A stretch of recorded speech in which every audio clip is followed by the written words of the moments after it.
Hey, friendo, Steve here. And Larson. And welcome back to Going In Raw Countout. It's the show that we do usually on Saturdays here at Going In Raw. Just that one week when we were gone, we did it on a Friday because we were going to be gone. And sometimes we do Going In Raw View, which we need to do another one of those at some point. Yeah, we should do one this month, I guess, before you leave. So, of course, us being some of the premier YouTube top 10 list guys, we have that now in podcast form here at Going In Raw. Oh, that's right. That's what we got to start. That's what I used to do, man.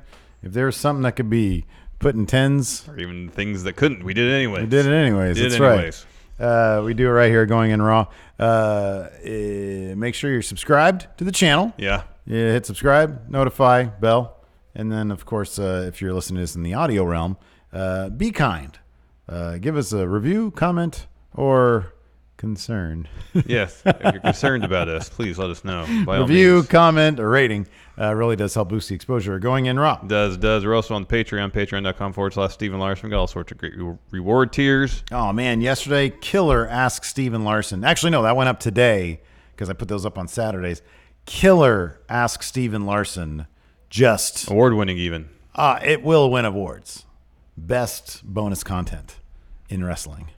Don't think it's a category nonetheless. I guess we can create one for the Friendo Awards this next year. See, perfect. That's good. That's good. We'll give ourselves a reward. That's perfect. So anyways, of course, anybody who has been paying attention even halfway to wrestling news lately has been paying attention to one Jonathan Good, John Moxley, Dean Ambrose, whatever name he goes by. He has been on a tear with the shoot interviews, just giving all sorts of behind-the-scenes exposés on WWE. Not only that, he speaks to specifically his own discontent being in the WWE system, but subsequently, some of the best wrestling journalists out there have reached out to their sources to confirm how widespread this discontent is, and apparently it is exceptionally widespread. Yeah, lots of people are unhappy, which means lots of people might leave, Larson. However, not everybody's going to leave. Nope. I imagine there's any number of people who are perfectly happy, or at least content,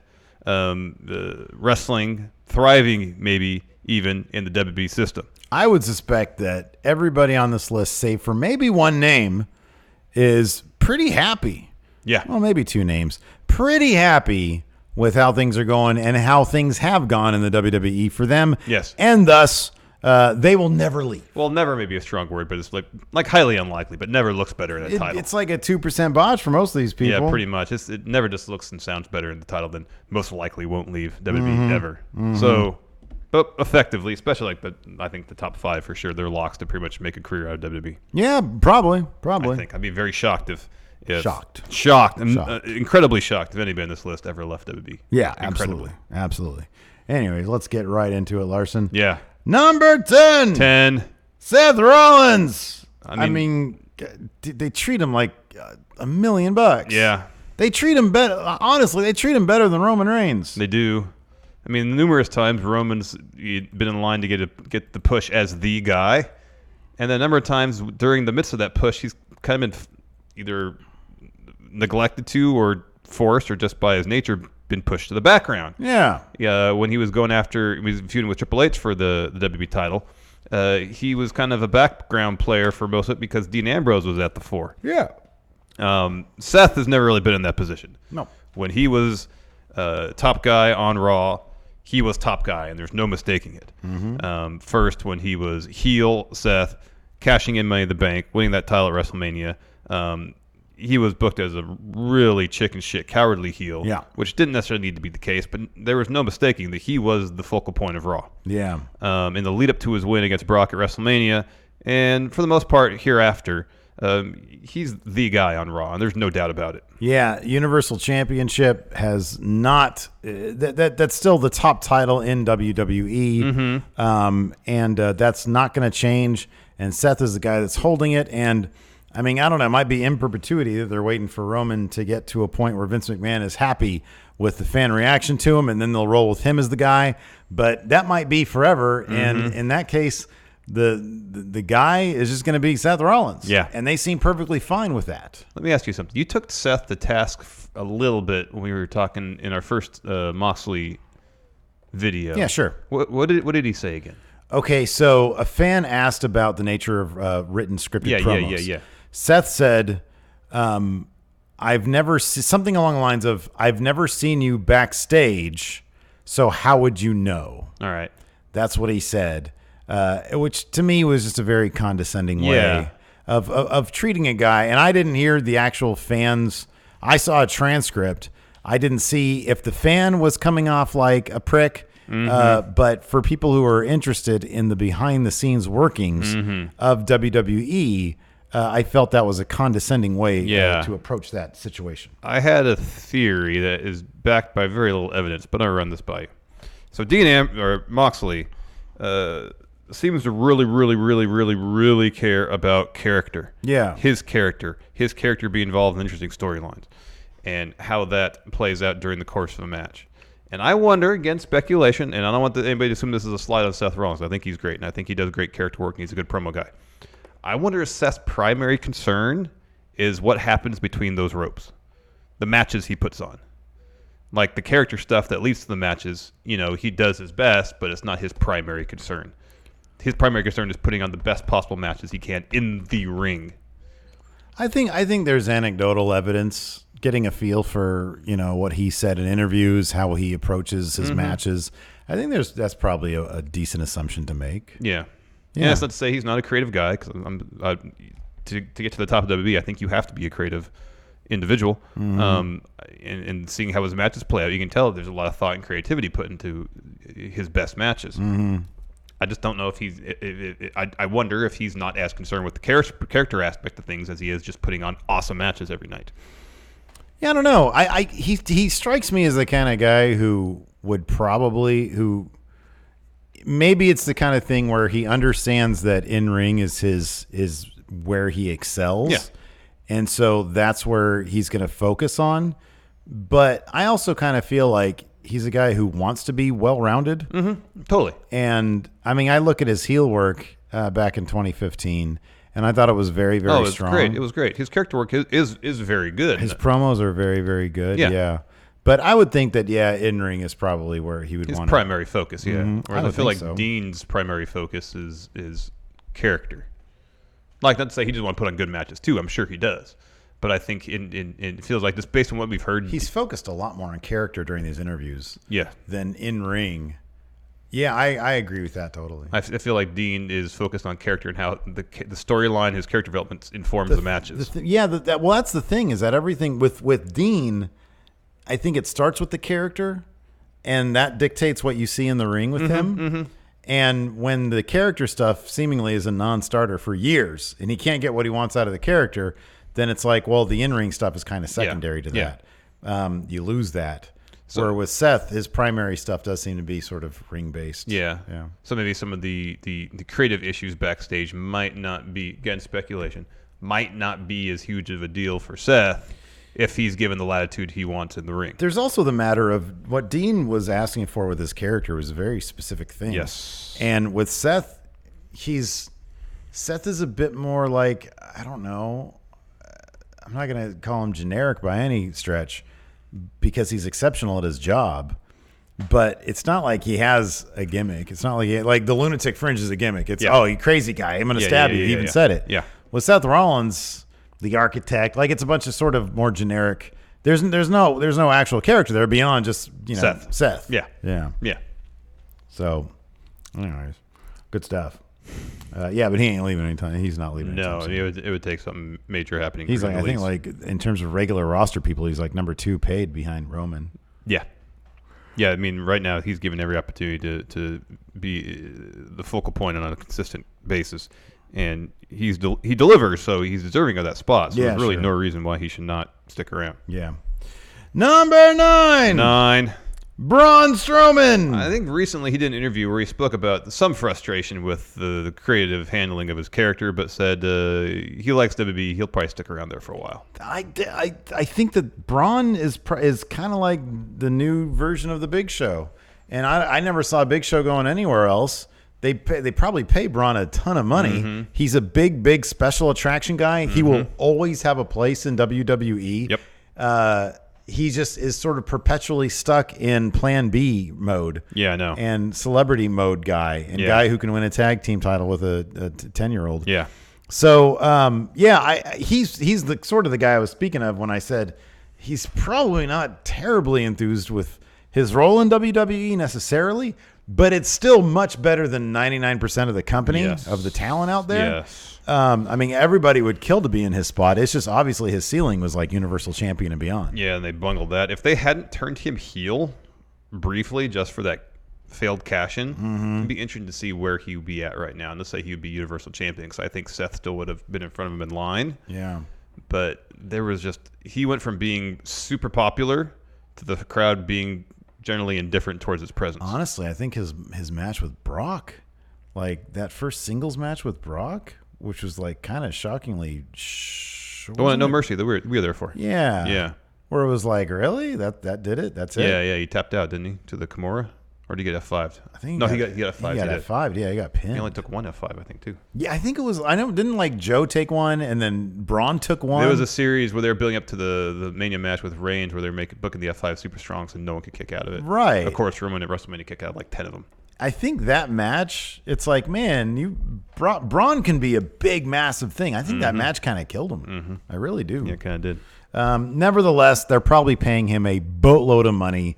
Braun's getting movie roles, and granted, they're small ones. Yeah, but there's like, something that's one thing WWE has to offer that no one else can, is a platform. We'll get to that, especially for the Miz entry. A platform for other mainstream TV movie opportunities. No other wrestling promotion can offer that right now. Yeah. And if any wrestler has any aspirations to being in TV, being in movies, doing anything on a major stage outside of the wrestling ring, WWE is kind of the place you need to be. And Braun is the kind of guy who can very much take advantage of that. Yes. And I see a lot more of that in the future, just like the Big Show.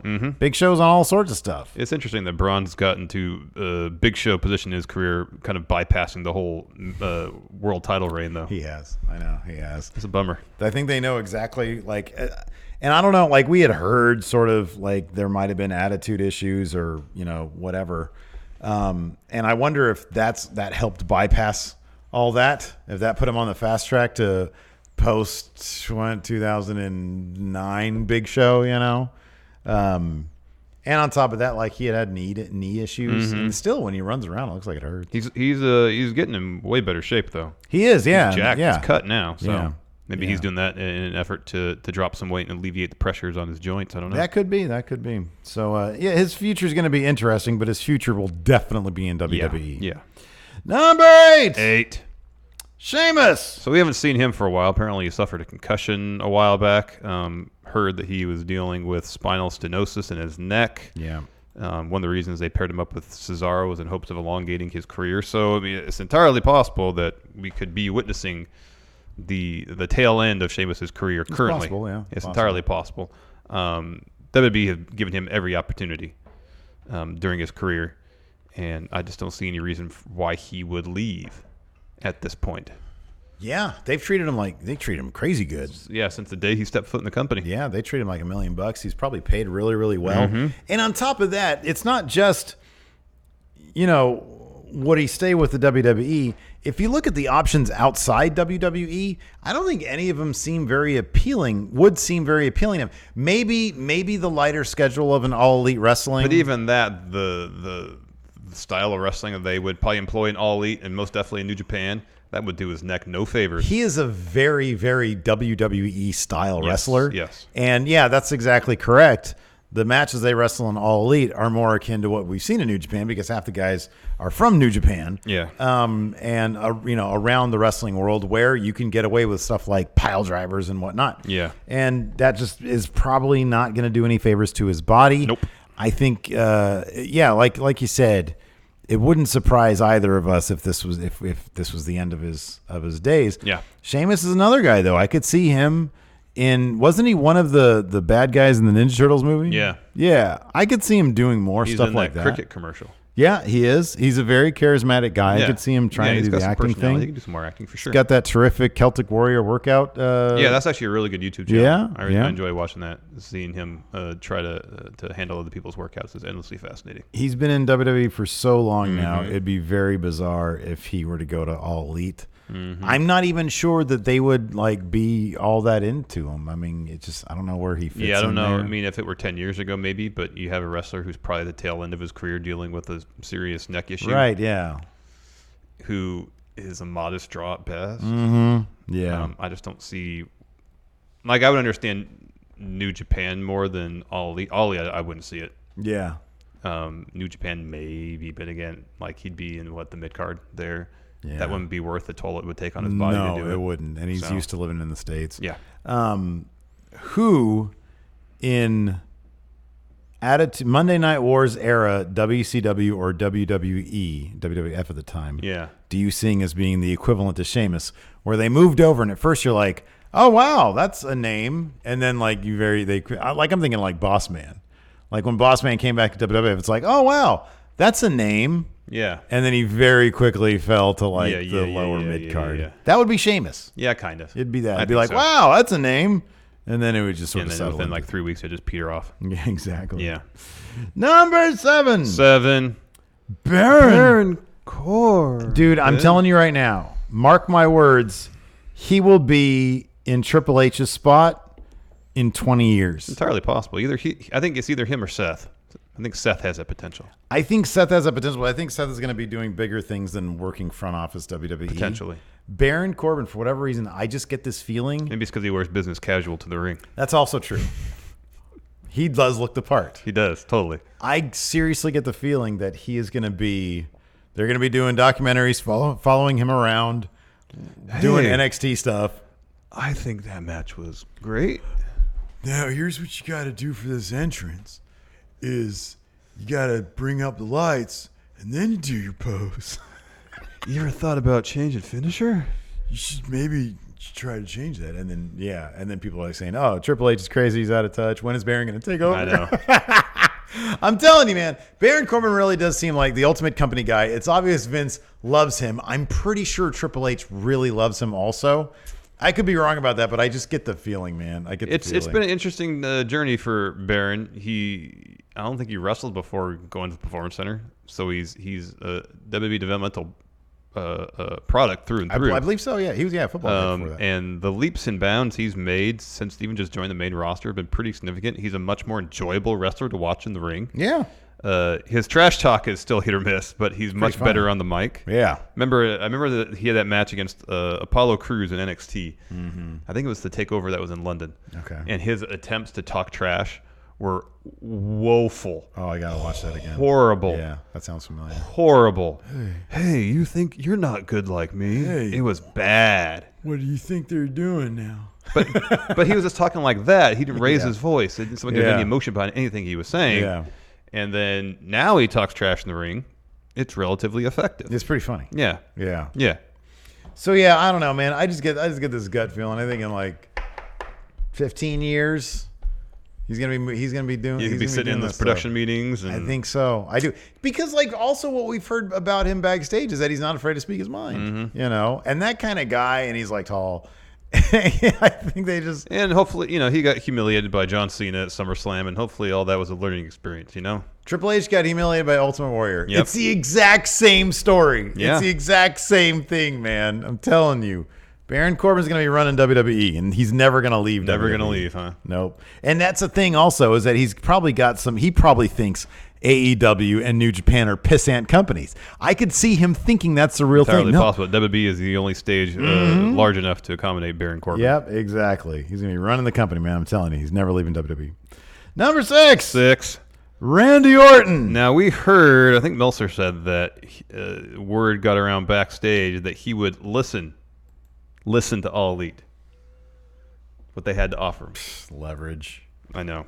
Leverage. That would be shocking. That would be absolutely shocking. That would be completely and totally shocking. Because from the day he set foot in WWE, Randy Orton has been given every opportunity. He's a 13-time world champion. He's been handed everything. Do you think Randy Orton, what do you think Randy Orton cares about as it pertains to his job? See, he's got tons of money, so I wouldn't guess money would be a thing. He's already got the lighter schedule, so I don't think it'd be that. I just know he just said he likes being a heel. Like he just enjoys that more. Like I feel like at this point he's been in front of those crowds so much. Does he even care about that anymore? No, I think he does. Here's the thing. Here's the one thing I can think of from a creative standpoint that he can offer All Elite that he can't in WWE. Remember that whole Rip Rogers thing was going on about the Ricochet Ospreay match, the ... dive thing, and Orton was kind of on Rip Rogers' side that he doesn't really like all the high flying moves and so on and so forth because it lessens the impact. He's like he believes in like old school wrestling where a headlock means something. Yeah. Where nowadays it doesn't, like you see a headlock and you're like, all right, they're just taking a breather. Yeah. So what if Orton were to show up in All Elite and is like the anti high spots guy? Yeah, sure. Like what Foley was in ECW when he wouldn't do the hardcore stuff anymore, that's what Orton is in All Elite. Make the character all about your style of wrestling is not effective in terms of telling a story of two people beating each other up, and therefore I will not participate in it. And if anybody tries to do it, he comes down the ring and RKOs him. Yeah. Here I think he's essentially trolling All Elite Wrestling is what he's doing. No, I honestly think there's a million things All Elite could do with him. I think that's a great idea. I think there's a million things. He's a big name. Yeah. Here's the thing about Randy Orton. This is what it is. This is why he'll never. This is exactly why he'll never leave WWE. This is why. Comfort. Mm-hmm.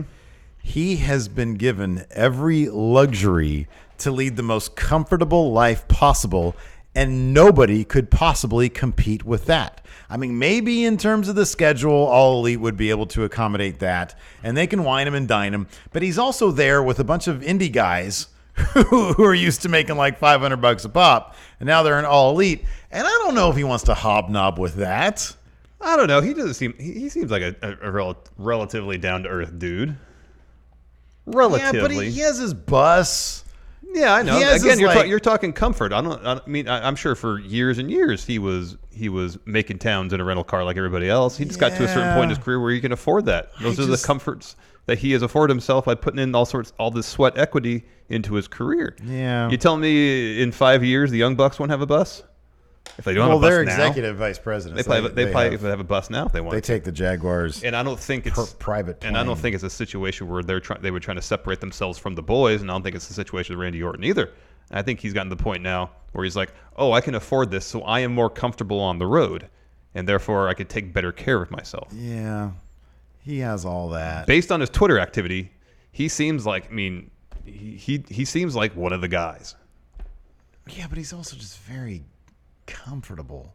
Totally. He's very he's well taken care of. I don't argue with any of that. And there would be zero reason for him I agree. to get away from that. I agree. Yeah. 100%. I'm just saying in terms of the bus, I don't think the bus is indicative of him existing above anybody else in the locker room. I think it's strictly for his own comfort. You misread my point when I was mentioning hobnobbing with $500 a night guys, which some of those guys are used to making like probably 200. Yeah.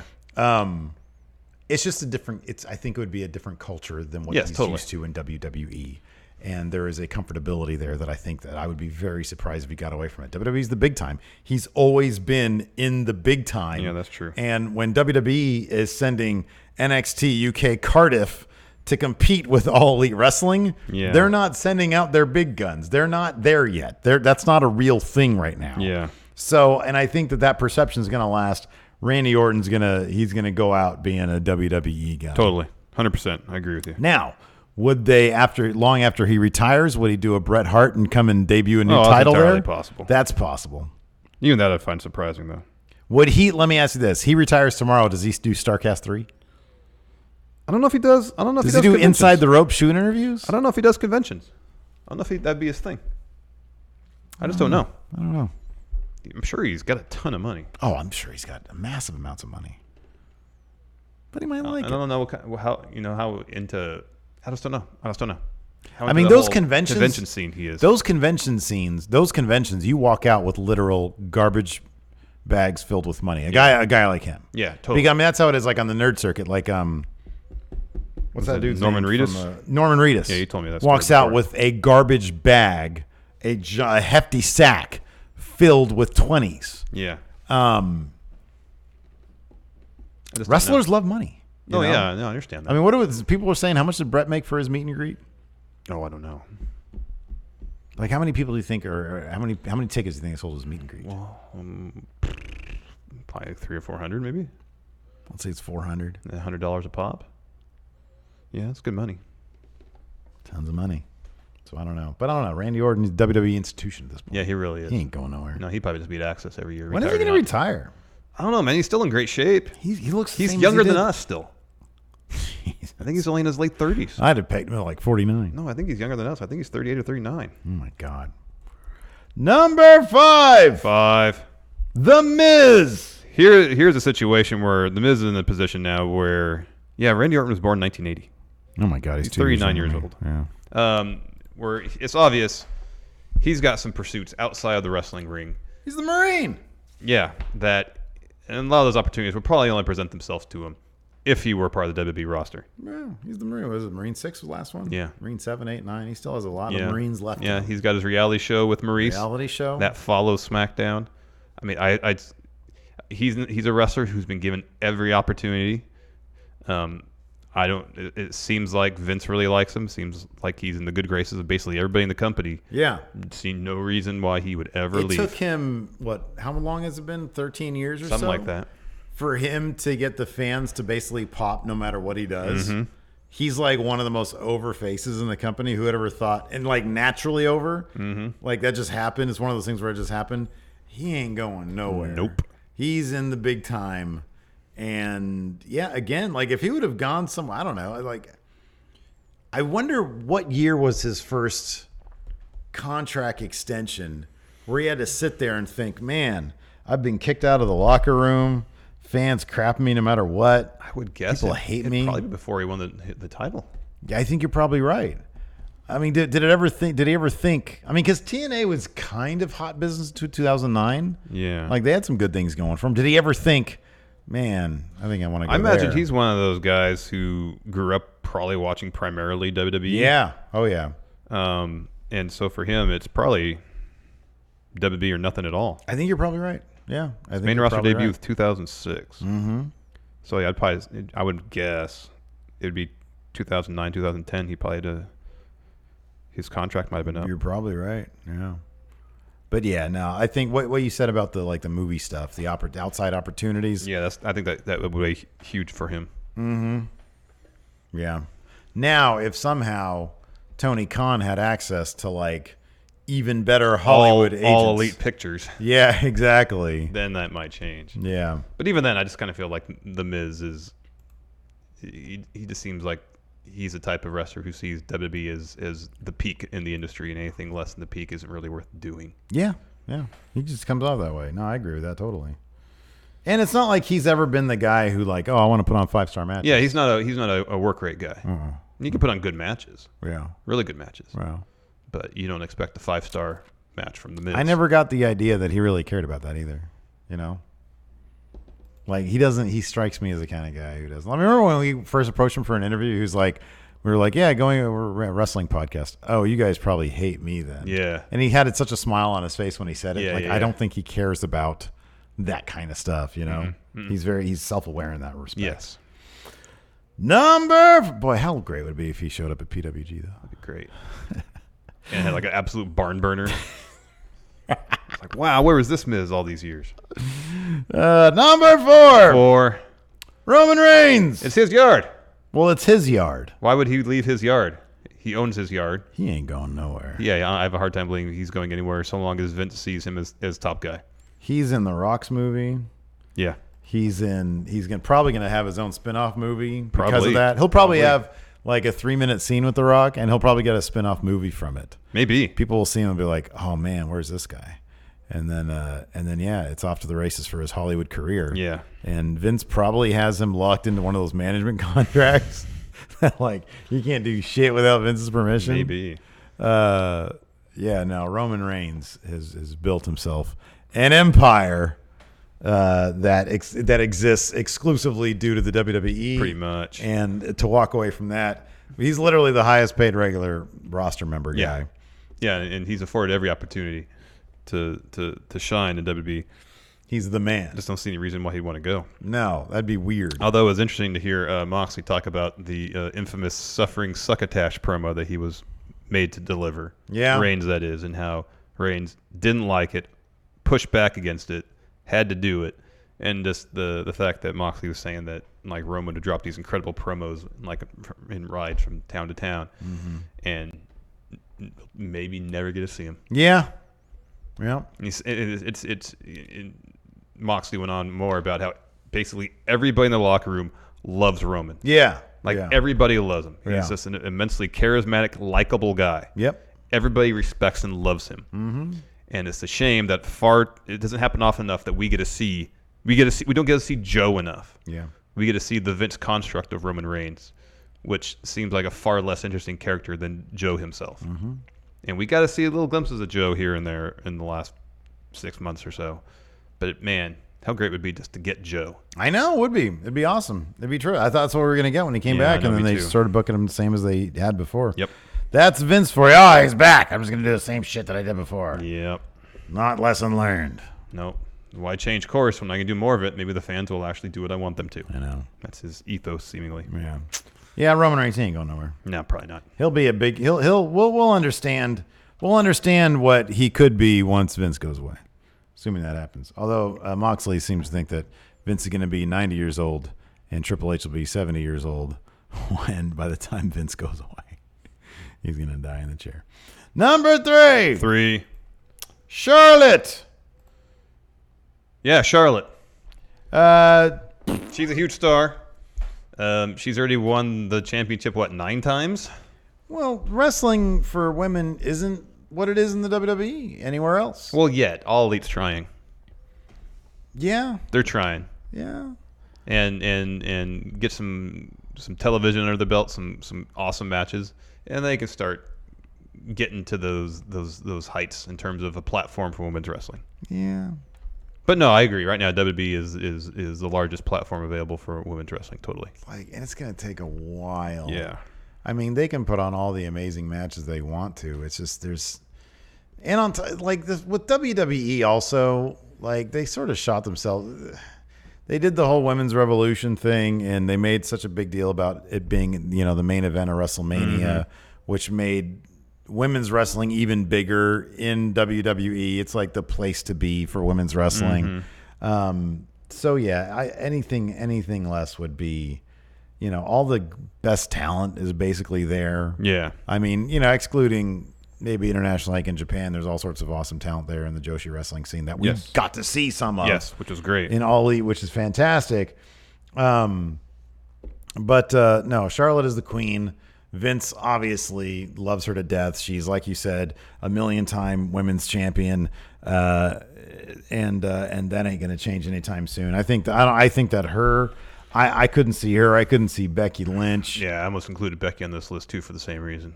Charlotte is the cornerstone of the women's division in WWE, and she will be for at least the next 10 to 15 years. Yeah. She's she's the Roman Reigns. I mean, people peg that right. She's the Roman Reigns. She ain't gonna leave. No. What about Sasha? Oh yeah, she could totally leave. She could leave. Yeah, totally. She could leave. What about Bayley? Yeah. Sasha's more likely, but Bayley could. I think Bayley's sort of I don't really know about that. Yeah. I don't really know. Charlotte definitely not, and Becky Lynch definitely not. Yeah, agreed on both counts. But Sasha, yeah, if Sasha had 3 months left in her contract, she'd be just biding her time. I'm kind of curious about Asuka. Yeah, I don't know. I would if she were upset or not happy with how she's been booked since she brought up to main, I would completely understand. And if she were to leave, I would not be shocked. But she's also kind of a big star. She is, but she's a star that when she's around, they for the most part treat her like a star. But then she'll be off TV for 2 months. Yeah, so she's one of those people who the fans I feel like she's so close to having the fans just bring her up. Yeah, she just needs to be on TV on a regular basis. Yeah, I know. And here's the thing about Asuka is that if Triple H ever does actually take over, oh my God, yeah, the streak is going to come back. Oh yes, she's going to be the new Undertaker. Yeah, I know. So she's going to start challenging for the Universal title. I know. Oh man. Speaking about somebody challenging for the Universal title, Steve, number 2. Number 2, Brock Lesnar. Look at him up there in that ladder, laughing all the way to the bank. He's laughing at all these marks in the crowd. I know. You hate me, don't you? Too bad. So you'd think Brock, being essentially a mercenary, would go to whoever can give him the most money. Yeah, but when you spoke about comfort, oh man, with Randy Orton, I think Brock Loves his comfort. And what did we learn from not just comfort? What did we learn from the Moxley interview? He loves to have some stroke. He's got all the veto power. Who would have thought? He's got more veto power than Triple H, evidently. Yep. So Oh my Brock goodness. makes a boatload of money. Like ungodly amounts of money. He barely has to work to make that much money. Hardly even there. And apparently, if he doesn't want to do something, he can pitch an alternative plan, and Vince will go for it. Yeah. What reason does he have to leave? He's zero. Like maybe All Elite can give him money, not as much as WWE. He'll still work a light schedule, but there's no way they would give him the level of creative control that he has in WWE. Mm-hmm. He would not have veto power in All Elite, not to that degree. No. He if they were to do a thing where they paid him gobs of money, here's the thing: if they were to pay him gobs of money and had very, very, like, obviously it would be like, 2 dates a year or whatever. And they said, come in. This is what we like you to do, A, B, and C. A very straight up match with like Cody. A very straight up match with Kenny, Kenny wouldn't want to work with Brock. Kenny's a creative artist. Yes. Brock is a hack. He's a lazy hack. That's what he is. I mean, they could find the money. They're billionaires. Yeah.